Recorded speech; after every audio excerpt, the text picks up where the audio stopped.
رہے گا۔ السلام علیکم۔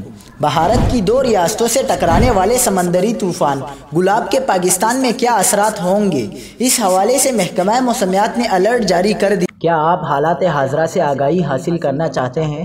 خبر کے پیچھے چھپے اصل حقائق جاننا چاہتے ہیں تو ابھی سبسکرائب کیجئے جل پاکستان کو اور ساتھ ہی گھنٹی کے نشان پر کلک کر دیں۔ آپ کو بتاتے چلیں کہ سائیکلون گلاب کے اثرات کراچی پر پڑنا شروع ہو گئے۔ طوفانی بادلوں نے کراچی کو گھیرے میں لے لیا۔ شہر قائد کے مختلف علاقوں میں بادل برسنا شروع ہو گئے۔ آپ کو بتاتے چلیں کہ کراچی کو طوفانی بارشوں کے سسٹم نے اپنے گھیرے میں لے لیا ہے، جس کے مناظر آپ اپنی اسکرین پر دیکھ سکتے ہیں۔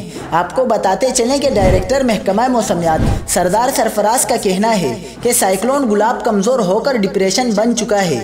ڈپریشن بھارتی ساحل کے قریب موجود ہے۔ ڈپریشن کا رخ شمال مغرب میں گجرات کی جانب ہے۔ شام تک شدت مزید کم ہو کر یہ ہوا کے کم دباؤ میں تبدیل ہو جائے گا۔ سردار سرفراز نے مزید کہا کہ بحیرہ عرب میں جانے کے بعد اس کی شدت میں اضافے کا امکان ہے۔ شدت زیادہ رہی تو بلوچستان میں بھی بارشیں ہو سکتی ہیں۔ سردار سرفراز نے بتایا کہ کراچی میں کل منگل 28 ستمبر سے 2 اکتوبر تک بارشوں کا امکان ہے۔